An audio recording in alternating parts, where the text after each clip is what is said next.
Tayo ho ba ay ready nang makinig ng salita ng Diyos? Isa pa po, ready na ho ba tayo makinig ng salita ng Diyos? Kung ready na ho tayo, I'll begin with the story. Meron pong isang lolo, na faithful po siyang magsimba. Hindi po siya uma-absent, lagi po siyang present sa church. Kayo ba'y ganon? Ako, konti nag-i-amen, mabihira. At hindi lang po siya laging present, lagi siyang maagang dumating sa church.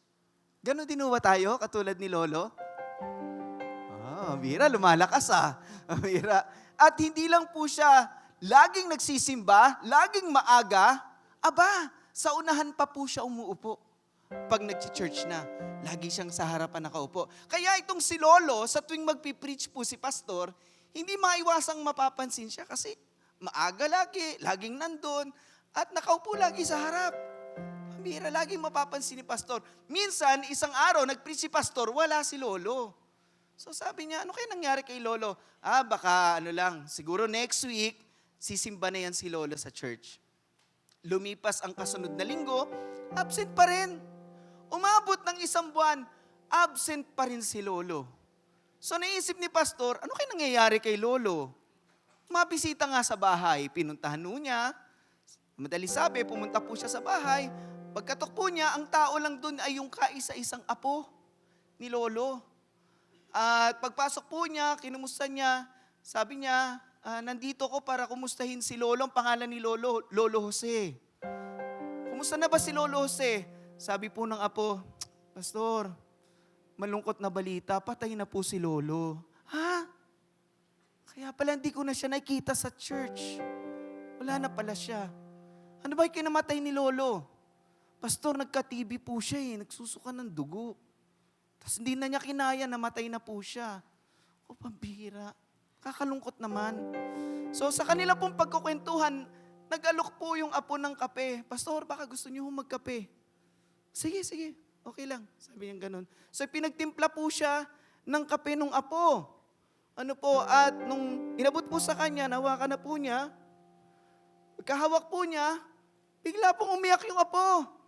Umiyak po. Bakit? Pastor, kasi naalala ko si Lolo. Alam bakit? Yung mag na yan ang favorite na mag ni Lolo. Yung mag na yung timpla ng kape, yun yung favorite mag ni Lolo. Siyempre, tumakbo na yung isip ni Pastor. Mabihira. May TB yun. At iinom ako sa baso, favorite na baso ni Lolo. Naisip niya, kailangan ko dito ng wisdom. Kasi nakakahiya naman kung hindi ko iinumin. Baka ma-offend. Kailangan inumin ko to, pero kailangan ko ng wisdom. Nakaisip siya ng paraan. Alam ko na. Iinom ako sa may bandang hawakan. Sure yan. Malamang wala naman yatang ganun uminom sa hawakan Sabi niya, safe na ako dito. Pag inom niyang ganun, umiyak na naman yung apo. Bakit? Pastor, katulad niya po si Lolo pag uminom ng kape, sa hawakan din. Alam niyo, hindi po nakaligtas si Pastor. Kahit po ginamitan na niya ng wisdom, hindi nakalusot si Pastor. Alam niyo po, pag pinag-uusapan po ang wisdom o pagiging wise, ano po ang description natin ng wise na tao? Ano po? Baka katulad ni Pastor, yung hindi niyo ako maiisahan. Sa totoo lang po, ang isip natin sa wise, yung mga taong magulang. Alam niyo po yung magulang? Hindi po yan yung parents niyo. Yung taong hindi mo maisahan at magaling mang-isa. When we talk about being wise to, hindi mo ako maisahan, magaling siyang manlamang, at hindi mo siya malalamangan. Hindi mo siya malalamangan. Magulang. Meron ba? Maraming kabataan dito. Meron ba dito anak na? Anak pa lang, magulang na? Meron ba ditong ganon? Anak pa lang pero napakagulang na niya? Hindi mo siya maiisahan? Baka ganon ho? At isa pang description po ng wise ay ito. Yung wise po ay very simple. Pag sinabing wise, matalino, intellect. When we talk about wisdom and being wise, we talk about intellect. Hindi maiiwasan. it's intellectual most of the time. Ano ho? Pag sinabing wise. Pero meron pang isang description ng wise na hindi mo maiisip, yun pala yun. Pwede palang maging wise yung ganon. At kung papahula ko sa inyo ngayong araw, malamang sa oo, mahihirapan kayong hulaan to. Ano kaya yung pangatlo? Una, yung magulang, hindi mo maiisahan. Pangalawa, yung matalino, intelektual. Yung pangatlo, ano kaya? Wise men, mambihira. Napaka-wise nung sagot na yun. Ha? Hindi mo ewan ko kung may makakahula nito. Mahirap to hulaan. May clue pa? Ako, ano nyo pa, sa totoo lang, hindi ko malubos-lubos maisip na ito pala ay bahagi ng pagiging wise, ang pagiging mapagpakumbaba. Ang pagiging mapagpakumbaba. Ano po? Sa totoo po, pag binasa nyo ho ang Bible, to be humble is wise. Because wisdom is beyond intellect and being shrewd. Yung shrewd, yung, ano ba sa Tagalog yung shrewd? Yung hindi mo nga maiisahan. Ano ho? It talks about humility. Talks about the heart of a person. Ano po? To be humble is wise. And I will give you the verse. Ito po yung verse natin for today. Sabi po dyan, who is wise and understanding among you? Sino ang may karunungan at nakakaunawa sa inyo? Let him show it by his good conduct, by deeds done in the humility that comes from wisdom. Ulitin ko po. Who is wise and understanding among you? Let him show it by his good conduct, by deeds done in the humility that comes from wisdom. Let's pray. Heavenly Father, we thank you today for this opportunity for all of us to worship you. Lord, dama namin ang presensya mo. Alam namin nandito ka at hindi masasayang ang pagsamba namin sa iyo. Panginoon, ngayong hapon, hiling namin, Lord, na ang presensya mo ay manahan sa aming kalagitnaan. Maghari ka. Your presence will make this gathering very special, Lord. Because without you, Lord God, this gathering means nothing. This gathering is for you. We came here to worship you. And Lord, today we are opening our heart to you. Would you speak to us, Lord? And Lord, even now I pray for those people who needs your touch. Would you touch us today, Lord? Huwag niyo hayaan, Lord, matapos ang service na ito, ang worship na to, na hindi ka namin nakakatagpo, na hindi mo kami kinakausap. Panginoon Diyos, kailangan ka namin sa buhay namin. We worship you and we need you and we honor you today. In Jesus' name, amen and amen. Sige po, palakpakan natin ng malakas ang Panginoon. At ang pamagat po ng ating sermon ngayon ay KKK. Bakit po KKK? Pag-uusapan kasi natin ngayon ang karunungan, kayabangan, at kababaang loob. KKK, karunungan, kayabangan, at kababaang loob. Ano bang kinalaman ng pagiging humble sa pagiging wise? Anong koneksyon yan, Pastor? Anong koneksyon ng pagiging humble sa pagiging wise? Bakit nasali ang kababaang loob sa pagiging wise? Pagkakaroon ng wisdom. Kasi po, anong kaugnayan niyan? Pag ikaw ay humble, madali kang turuan. At pag madali kang turuan, kapatid, marami kang matututunan. Tama po ba? Kung madali kang turuan, marami kang matututunan. Kaya may kinalaman ang humility sa wisdom kasi ang humility ang magbibigay sa iyo ng pusong madaling maturuan. Ano ho? Isang katangian po ng taong mayabang, hindi siya magpapaturo. Karamihan po ng mayabang, they are all-knowing. Pag tinuturuan sila, sasabihin nila, alam ko na yan. Alam ko na yan. Minsan nga, mas malala pa, mas magaling pa nga ako sa iyo eh. Ba't mo ko tinuturuan? Ang isang taong mayabang, mga kapatid, hindi siya nagpapaturo. Ano po? At ang sabi po sa Bible, ang mayabang na tao, they are wise in their own eyes. Ang mayabang na tao, hindi siya nagpapaturo kasi matalino siya, marunong siya sa sarili niyang paningin. They are wise in their own eyes. So they They are difficult to teach. Mahirap turuan ang mayabang.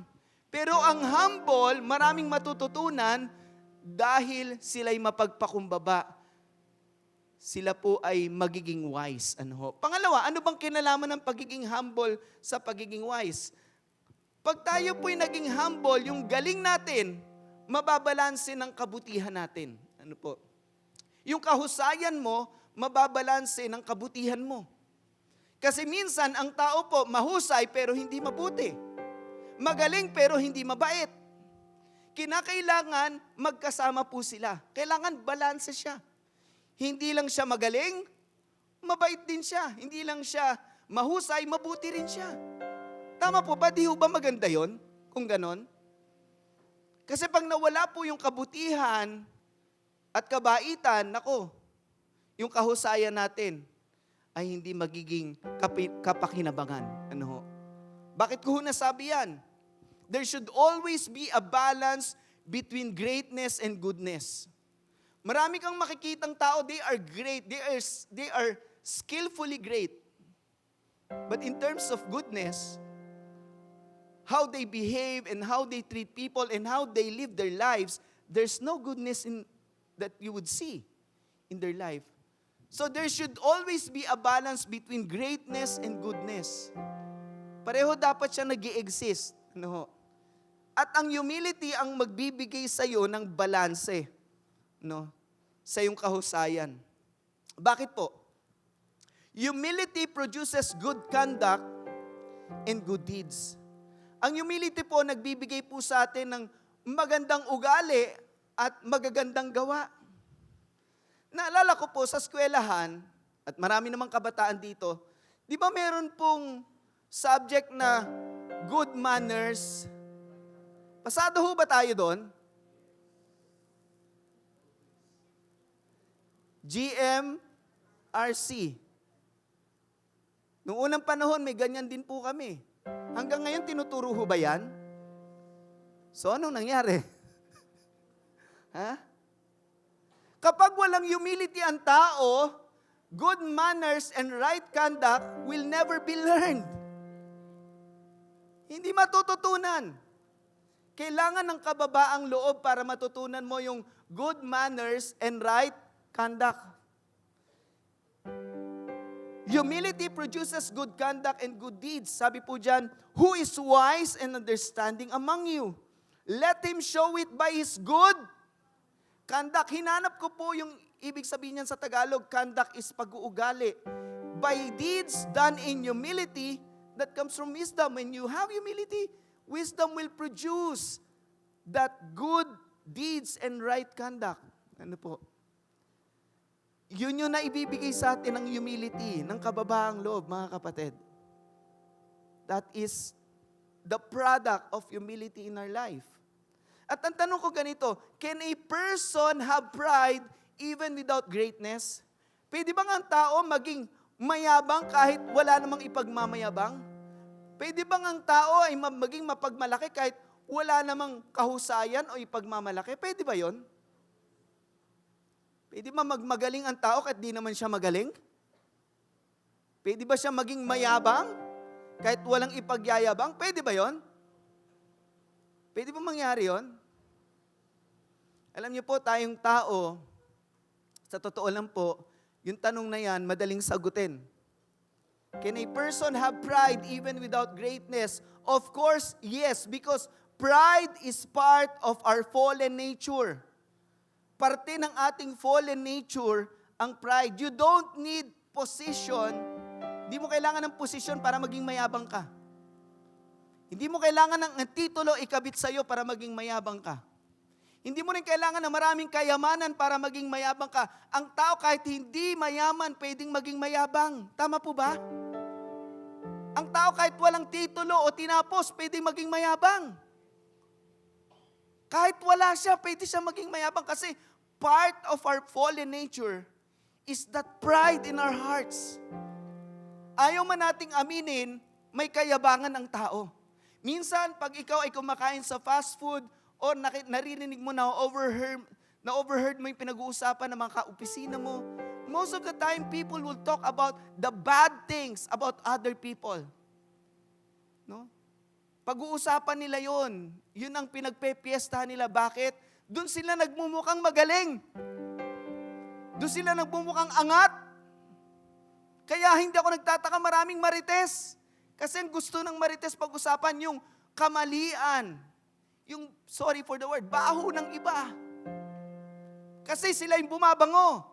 Sila yung nakakaramdam na they are more superior. They are much better people than them. So kahit minsan wala na may pagmamalaki ang marites, ng mamarites. Because that would satisfy their pride. That they feel that they are much better than others. Yun po yun eh. You don't need position, you don't need possessions. People is by nature prideful. Kaya hindi ako nagtataka, wag naman po kayo magagalit. Pati po yung mga sexual preference. Ano po, paparada sila, ang tawag nila pride. Di ba? They will parade with pride. Yeah? Kasi yun po ang tao, hindi lang po sila. Tayo rin, may pride. Niniwala kayo doon? Tahimik. Walang gusto umamin. Ano ho? Nabalitaan nyo ba to? Balitang-balita yan eh. Alam nyo po, just recently, binili po yung sa isang auction, art auction. Ang tawag po dyan sa art na yan, art pala yan, the comedian. Ano? At nabili po yung saging na dinaktape sa dingding. Imagine nyo, saging, dinaktape sa dingding. Nabili po siya ng $6.2 million. $6.2 million. At ano yung starting bid dyan? Ang starting bid po dyan ay 1.5 million. Ganong kalupit yan. Yung saging na dinaktape. Ang bira. At dahil maraming nagbibid na mayayaman, nagbibid po sila, 7 ang nagtatagisan kung sino mananalo, makukuha nila yung saging na dinaktape. Diba? 1.5 million, 2 million! Hindi ako mapahayag, 2 million, 2.5 million! Sabi ng isa, hindi, 3 million ako. Diba? Hanggang umabot na po, kakabid nila, umabot sa 6.2 million. Nung 6.2 million na, wala nang kumakasa. Sabi siguro nung bumili ng 6.2, sana may pumatol pa ng 6.5 para hindi ko bayaran yan. Kaso hanggang doon na lang eh. 6.2. At ang nagwagi, ay by the way, pag kinonvert mo sa peso yan, 350 million pesos. Ang halaga ng saging na dinaktape sa dingding. Bira. Bibili mo, saging dinaktape sa dingding. 350 million. Bakit umabot sa ganun? Kasi walang gustong magpapatalo. Kasi mayaman ka, mas mayaman ako sa'yo. Kaya mo yan, mas kaya ko yan. 6 million, 6.2 million, sige, biling ko yan. Hindi na to usapan magkanong halaga ng saging at duct tape. Hindi ka naubos ang isang piling dyan eh. Hindi ka naubos yung isang rolyo ng duct tape. Kapiranggot lang, isang saging lang. Pero binili ng 6.2 million at ang nagwagi ay si Justin Sun, Chinese crypto millionaire. Yeah. Ako nagwagi. Pero lumuluha yan. Sure ako. Akong nagwagi. Diba? Iyak-iyak yan. Sana may nagbid pang iba. Diba? Minsan napapahama ka sa kayabangan mo. Natin pala, sorry, sama ko na sarili ko. Minsan, napapahamak tayo, malaki pinagbabayaran natin, ulitin ko, sa kayabangan natin. Malaki pinagbabayaran natin. Sa kayabangan natin minsan. Of course, itong taong to, kaya niya eh. Kaya niya. Iiwan natin sa kanya yon. Gusto niya, kaya niya, pera niya yon, wala tayong magagawa. Ano ba ang dahilan ba't kailangan maging humble tayo? Ano ba ang dahilan ba't kailangan maging humble tayo? Una po kasi, ang proud po, kalaban ng Diyos. Ulitin ko, ang mayabang kalaban ng Diyos. Ayaw ni Lord ng mayabang. Kaya kung ang tao mayabang, kakampihan ba siya ng Diyos? Hindi. Ang Diyos, ang sabi dyan, God opposes, puro o lang po to, opposes the proud. Kung nandito ang mayabang, nandito si Lord. Hindi niya papanigan ang mayabang. Asan sa Bible yan? Ano po sabi sa Bible? As the scriptures say, God opposes the proud. Ang Diyos, kinakalaban niya ang mayayabang. Hindi siya kakampi sa mayabang. Bagkus, sabi po dyan, but gives grace to the humble. Nagbibigay ng grasya, biyaya sa mapagpakumbaba. May pagpapala sa pagpapakumbaba. Pakinggan niyo po ako. May pagpapala sa pagpapakumbaba. At panig ng Diyos lagi, kapanig ng Diyos lagi ang mapagpakumbaba. He gives grace to the humble. So kapag tayo po nagyayabang, hindi tayo kakampihan ni Lord. Hindi tayo kakampihan. Doon siya sa nagpapakumbaba. Bawa, ayaw mo magpatawad. Magpapatawad. Sabi ni Lord, sige, huwag ka magpatawad. Dapat lang yan. Kakampihan kita. Ganun ba? Kasi ginawa niya yan sa iyo eh. Huwag ka magpatawad. Sige. Hindi ganun si Lord. Ayaw mo magpatawad? Excuse me. Dito ako. Hindi kita kakampihan. Paano yan, Lord? Tama ako. Pasensya na. Di ba? God opposes the proud, but gives grace to the humble. Pag ikaw nagsabi, pasensya na ha, patawarin mo ko. Papakumbaba ako, nagkamali ako. Sa tingin mo ba kakampihan ka ng Diyos? Pasensya na ha, sorry. Katabi mo ang Diyos doon. Nagpapakumbaba ka eh. Di ba? Kakampi mo ang Diyos. Pangalawa, why do we need to be humble? Because the outcome of pride is destruction. Ang outcome, ang end result ng pride, kapahamakan. Yun lang naman. Pride leads us to destruction. Ano po sabi sa Bible? Pride leads to destruction and arrogance to downfall. Ikababagsak ng tao ang pagiging arrogante. Ikapapahamak ng tao ang kayabangan. Sabi po yan ng Biblia. Ano po? Kaya ayaw ng Diyos yun. Imagine niyo, kaya pala may wisdom sa humility kasi inilalayo ka nito sa kapahamakan. Kaya pala may wisdom sa humility, nagiging kakampi mo ang Diyos. Amen ho ba doon? Nasusundan niyo ho ba ako? Kaya may wisdom sa humility, nilalayo ka nito sa kapahamakan.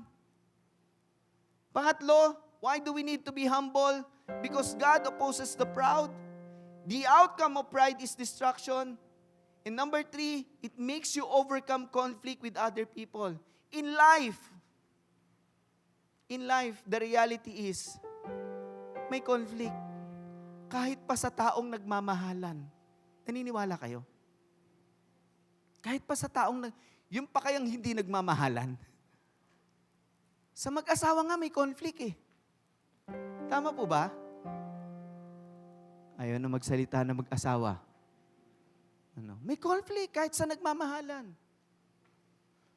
But how do we deal with that conflict? How do we overcome that conflict and become more mature in dealing with that conflict? Humility plays a role for us to be mature in dealing with our conflicts so that we would overcome conflicts. Ano po, hindi mo maiwasan. Nagkakaroon ng hindi pagkakaunawaan at tayo nasasaktan. Pero kapag may humility, na pagtatagumpayan ang hindi pagkakaunawaan. Amen ho ba? Nagkakaroon ng pagkakaintindihan dahil sa humility. Kaya may wisdom sa humility. May wisdom. Ano ho? Ano pong sabi sa Bible? Live in harmony with one another. Do not be proud. Without humility, there's no harmony. Sino sa inyo gusto nyo ng harmony sa bahay, sa church, sa opisina, sa school? Without humility, there's no harmony. Walang pagkakaunawaan. Walang magandang tugtog. Tinan nyo lang, kahit sa pagtugtog, minsan maingay ang tugtugan. Ako po'y galing sa praise and worship bago ako magpastor. Natugtog ako, kumakanta ako, masarap dyan eh. Pero hindi ako para dyan eh. Kasi nag-iingay lang ako. Yun ang problema. Kasi dyan, pag gusto mo, ikaw ang naririnig, kaya ang tugtugan minsan magulo, walang harmony. Pag yung isa gusto niya, ako ang lutang. Sabi ng isa, lakas mo, lalakasan ko rin. Pag lahat sila nagpalakasan, sabog ang tugtugan, walang harmony. There should be harmony. If everyone is humble enough, not showing off their skills, they are so controlled in playing the music, there will be harmony. Ano po? As ganun din po sa buhay natin. Pag tayo magpapayabangan, walang harmony. Walang maayos na samahan. Ano ho? So for us to overcome conflicts, we need humility, and that is wise. Now, how do you spot a prideful person? Paano mo mapapansin ang taong mapagmalaki o mayabang? How do you spot them? And I will give you 3. Palalim po siya. Una yung pinaka-obvious. Sumunod yung hindi mo masyadong halata. At yung pangatlo, hindi mo nakita. Halatang halata, hindi mo masyadong mapapansin. Yung huli, hindi mo na talaga kita. Anong pinaka-obvious sa taong mayabang? Paano mo malalaman? Sige nga. Paano? Sige nga po. How do you spot? Anong mapapansin mo sa kanya? Ano siya? Anong aspeto ng mapapansin mo? Ay, nagmamayabang. Ito yung pinaka-obvious. You will spot a prideful person by the way they speak, when they speak. Pag nagsasalita po sila. Ano po? When they speak, you will notice. Ano po? Pag nagyayabang. Ano po? May nakausap na ba kayo na gano'n? Pagkausap mo siya, puro tungkol sa kanya. Nakakatamad kausap yun, puro tungkol sa kanya. Di ba? Tapos nagbubuhat ng sariling bangko, ang galing ko talaga, no? Di ba? Pogi ko, no? Di ba? Ang dami niya sasabihin tungkol sa sarili niya, ang galing niya, bida ng bida, ganon-ganon. Di ba? The way they speak, obvious na obvious po yun. At kung paano tayo manalita, doon nahahalata kung mayabang tayo. Ngayon, hapon, maraming kabataan. Paano kayo magsalita? Lalo na sa magulang nyo. Paano kayo magsalita? Paano kayo sumagot sa magulang nyo? May humility ba? Medyo. Diba? Doon pala malata, na alam nyo, kasi lumaki ka, sinisermonan ka. Ngayon malaki ka na, minsan yung mga anak, sila na naninermon na magulang eh. Diba? Pagkakataon ko ng manermon, malaki na ako eh. Yeah. The way you speak shows the pride that we have. Yeah. Obvious na obvious yan. At ito po yung verse dyan. Sabi po sa Bible, do not keep talking so proudly or let your mouth speak such arrogance. For the Lord is a God who knows. Sabi dyan, huwag kang lagi nagsasalita ng pagmamayabang o napaka-arrogante mo, nagmamagaling ka. Kasi alam ng Diyos lahat. God knows. And not only do God knows, and by Him deeds are weighed. So, tinan nyo yung wisdom dito no, sa Word of God. Sabi po dyan, alam ng Diyos ang lahat. At yung ginagawa mo, tinitimbang ng Diyos. Ano ibig sabihin yan? Madali magsalita. Mahirap ang gawa. At ang gawa ang tinitimbang ng Diyos. Di ba minsan ang dali-dali magsalita? Salita lang naman Pero minsan sa salita, doon pa tayo nagyayabang, pero wala naman tayo nagawa. Yung gawa ang tinitimbang ng Diyos. Tinitimbang. At alam niya kung nagyayabang tayo. Ano po? Kaya ang unang-unang palatandaan kapag ang tao mayabang, pag nagsasalita siya. Obvious yun. Pangalawa, ano kaya? Ito hindi masyadong obvious. First is the way they speak. Next is by the look in their eyes. By the look in their eyes. Sino sa inyo naniniwala na ang mata ay nangungusap? Nangungusap ang mga mata. Walang sinasabi, pero yung mata may sinasabi yun. Diba? Sa Pilipinas, bibigyan ko yun ng halimbawa. Diba? Sa Pilipinas may salitang mata. Mata ano? Mata pobre. Mata pa lang, nang mamaliit na. Mata pobre. Diba? Nang mamata. Mata pobre. Pag ayaw magsalita, kailangan makuha ka sa tingin pa lang. Alam na ni Mister, pag tumingin si Mrs. Di ba? Makuha ka sa tingin. Di ba? Tingin pa lang, walang salita yun, nanginginig na. Di ba? Makuha sa tingin. Ang mga macho, nagkatinginan lang. Nag-away na. Sama mo makatingin na. Kasi ang mata ay nangungusap. Nangungusap ang mata. Ngayon, nagpipreach ako, pag nakita ko yung mata mo mapungay, alam ko na ibig sabihin. Inaantok ka. Di ba? Nangungusap ang mata. Pag ang tao in love, yung mata nag-twinkling. Twinkling. Yeah. Di ba? Twinkling. Yeah. Pag nakikita yung kagalit, yung mata pa rin, di ba? Naniningkit. Yeah. Ayaw kitang makita. Di ba? I don't want to see your face. Yeah. The eye speaks. And even in pride, the eye speaks. Nangungusap ang mata. Kaya sa mata pa lang, di ba, alam mo na mayabang, minsan titignan ka mula ulo hanggang paa. Yeah. Tingin pa lang, walang sinasabi. Yeah. By the look in their eyes. At ang panghuli, yung pinakamalalim, malalim, di mo na makikita. What is in their heart? Ano ang nasa puso nila? Ito hindi mo nakita. Diyos na lang ang nakakakita nito. Bakit? Bakit ko nasabi ito? Kasi pwedeng magmukhang humble ang isang hindi naman talaga humble. Naniniwala kayo doon? Pwedeng magmukhang humble ang hindi naman humble. Naalala ko yung mga Pharisee, yung mga Pariseo, religious leaders, mga pastor nung unang panahon ni Jesus, mga pare nung unang panahon ni Jesus, mga pastor, religious leader, they will fast and pray. Parang mga humble sila, hindi sila kumakain, nagdadasal sila, pero saan nila ginagawa? Sa market, sa public places. Hindi sila kumain, nagdadasal sila doon lagi. Pinapakita nila, nagdadasal sila. Pati yung kanilang pagbibigay sa Diyos, pinagmamalaki nila. Kaya sabi nga ng Panginoon, yung binigay ng isang kamay mo, dapat di na nalaman ng kabilang kamay mo. Sa'yo na lang yun. Yun ang ibig sabihin ni Lord doon, sa'yo na lang yun, huwag mo nang pagyayabang. Pag nagdasal ka, pumasok ka sa kwarto mo.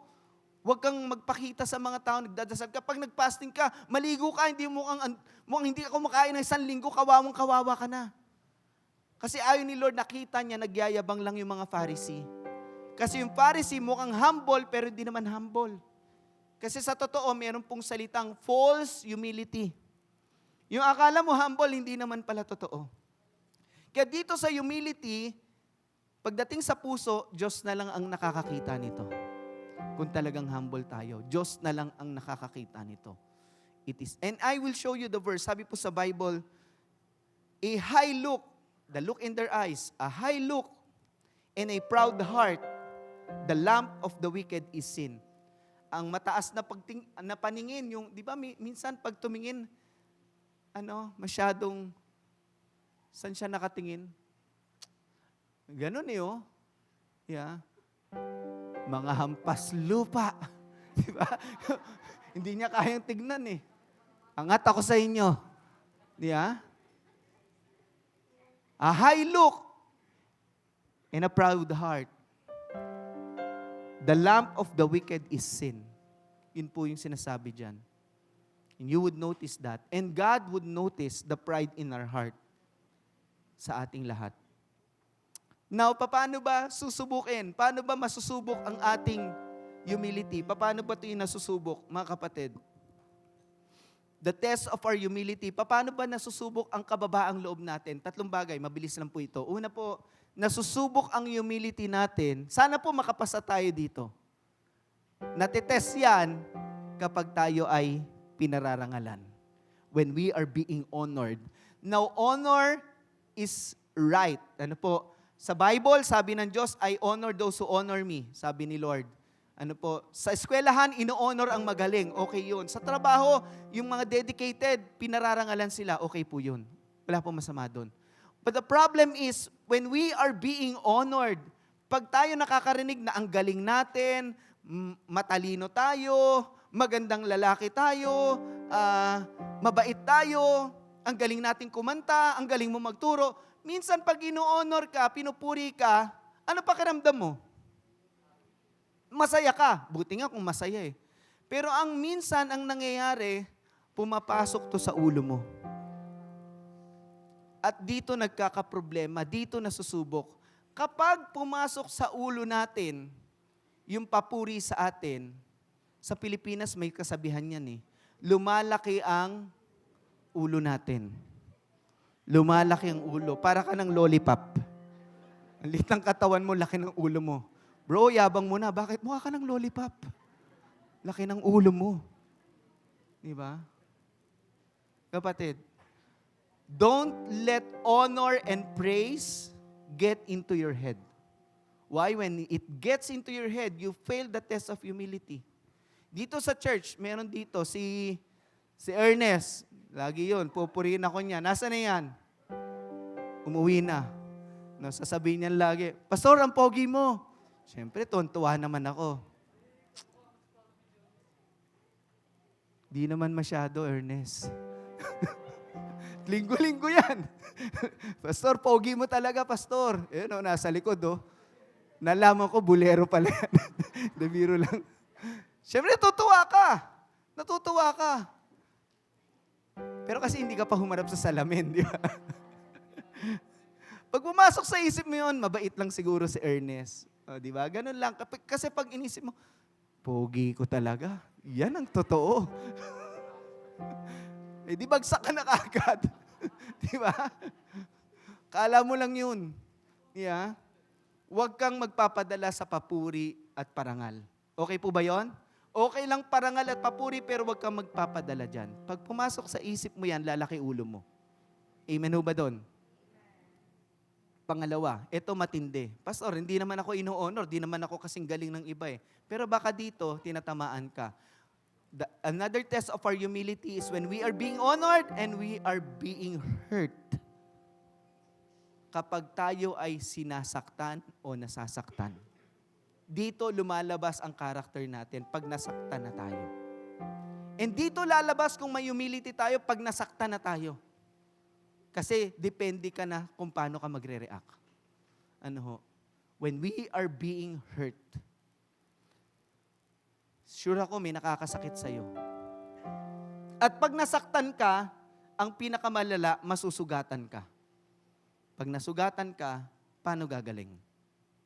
Let me show you the cure.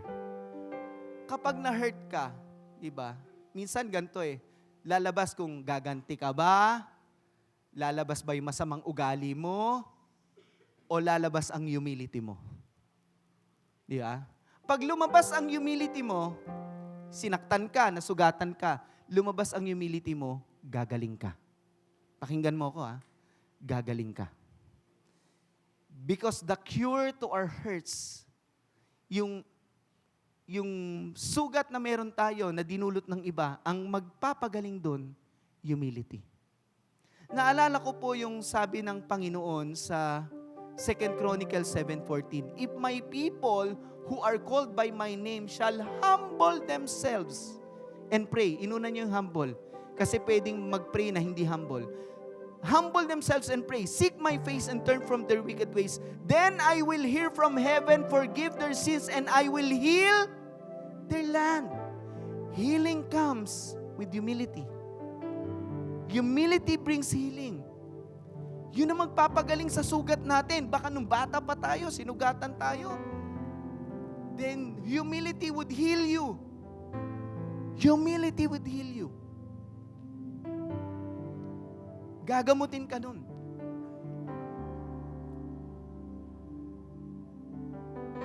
Dito lumalabas ang ating ugali, pagkatao, kapag tayo nasasaktan. Di ba? Pero kailangan ng humility para mapagtagumpayan yan. Yang sugat na yan. At pangatlo, the third test for our humility is the test of help. The test of help. Ang taong may humility, handang tumulong. Sapagkat naniniwala po ako, ang taong humble, ang laging umiiral sa kanya, puso niya. Hindi ang isip niya. Naniniwala po ako na ang humble ay matulungin. Kapatid, humble ka ba? Huwag ka na magtaas ng kamay. Opo, pastor. I'm proud to be humble. Hindi ka humble, kapatid. Ang humble matulungin.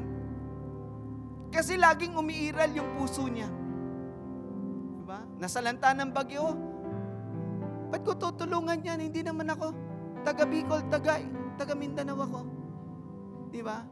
Pero yung humble, isipin niya, kawawa naman sila, oh. Wasak ang bahay nila. Makapagpadala nga kahit magkano. Sana may matulungan ako. Ang humble, lagi siyang nag-iisip tumulong kasi ang puso niya lagi ang umiiral. Kapatid, naniniwala ko, matulungin ang mapagpakumbaba. Matulungin. Kaya kung ikaw binless ka ng Diyos, maging matulungin ka. Kasi yun yung magandang ekspresyon ng ating puso at pagpapakumbaba. Yung pagtulong sa ating kapwa. Amen o ba doon? Ito yung tatlong test ng humility. The test of help, the test of honor, the test of hurt, and the test of help. Papasa ba tayo? At na-realize ko po sa ating pinag-aaralan, to be humble is wise. Ang pagiging humble ay karunungang matataglay natin. Bakit po? Kapag humble ka, nasa panig mo ang Diyos. Pag humble ka, hindi ka mapapahamak, ilalayo ka ng Diyos sa kapahamakan. At pangatlo, kung may problema, nagtatagumpay ka kahit sa hindi pagkakaunawaan. Kasi humble ka. Nagtatagumpay ka kahit sa hindi pagkakaunawaan. That is wisdom. Kaya po, KKK ang ating title kasi po, kapag may humility ka, kakampihan ka ng Diyos. Kapag may humility ka, ilalayo ka niya sa kapahamakan, ililigtas ka niya sa kapahamakan. At pag may humility ka, bibigyan ka niya ng katagumpayan. Kapatid, magtatagumpay ka pag may humility ka. Amen o ba doon? Tumayo po tayong lahat. Palakpakan natin ang Panginoong Diyos. Sambahin po natin siya. Hallelujah. Let's just worship God. And I'm sorry when I've just gone through the motions. I'm sorry. I just sang another song. So take me back to where we started. I open up my heart to you. I'm sorry, Lord. I'm sorry when I come with my agenda.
Nothing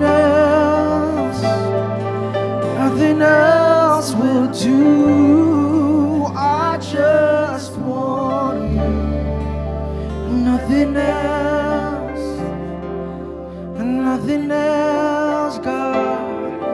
Nothing else will do. I just want you. Hallelujah. Let's remain in the attitude to worship. Alam niyo po, pagdating sa Diyos, madali lang tayo magpakumbaba kasi Diyos siya di ba? It's not a problem for us. Ano po, lalo na pag may pangangailangan tayo, nagpapakumbaba tayo sa Diyos. Madali sa ating maintindihan yun pag sa Diyos Pero alam niyo, mahirap maintindihan ang pagpapakumbaba pagdating sa kapwa. Doon tayo nahihirapan. So today, this is what the Lord is telling us. It is wise to be humble. Hindi ka talo pag humble ka. Di ba? Hindi ka talo. Ito pa nagbibigay sa iyo ng katagumpayan. Ito pa nagliligtas sa iyo. Ito pa ang bagay na nagbibigay ng presensya ng Diyos at panig ng Diyos sa buhay mo. Just be humble. Kaya sa buhay natin, ito rin ang gagamot sa ating mga sugat. Kung tayo sinaktan, ito rin ang nagpapagaling. Humility. That is why the Bible is teaching us humility. To be humble is wise. Whatever we have learned today, I pray, paglabas po natin, may isa pamuhay po natin. May isa pamuhay po natin ito. And we will live with wisdom. Ano po? Because true wisdom is not just about intellect. It's about the way we live, the way we conduct our lives each day. Ano po? With humility. So tayo po'y manalangin sa Panginoong Diyos. Heavenly Father, we thank you for your presence today as we worship you. Hindi kami lalabas sa lugar na to na ganun pa rin, Panginoon, sapagkat naranasan namin ang presensya mo, natanggap namin ang salita mo, at Panginoong Diyos, ano man ang sitwasyon namin ngayon, naniniwala kaming kaya mo kaming katagpuin. Napakapalad po namin, Panginoon, naririnig namin ang salita mo. Napakapalad po namin, nakakaawit kami sa iyo. Napakapalad namin, Lord God, nararanasan ka namin sa aming buhay. Panginoon, patuloy kang kumilos sa buhay namin. Lord, kung ano ang nais mo, gawin mo, Panginoon Diyos, sa amin. Lord, kung nais mo na kami magpatawad at magpakumbaba, Lord, mangyari yun. Hindi namin kokontrahin yun, Lord God. Kung yun ang kalooban mo, Panginoon. Kahit masakit, sapagkat yun ang magpapagaling sa amin.